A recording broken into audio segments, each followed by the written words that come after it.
ब्रह्मानन्दं परमसुखदं केवलं ज्ञानमूर्तिं द्वन्द्वातीतं गगनसदृशं तत्त्वमस्यादिलक्ष्यम् एकं नित्यं विमलचलं सर्वधी साक्षिभूतं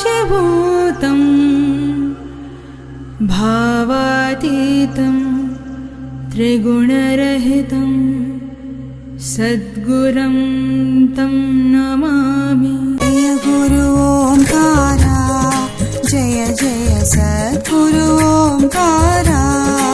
ओम जय गुरु ओंकारा, जय जय सद्गुरु ओंकारा। ओम ब्रह्मा विष्णु सदा शिवा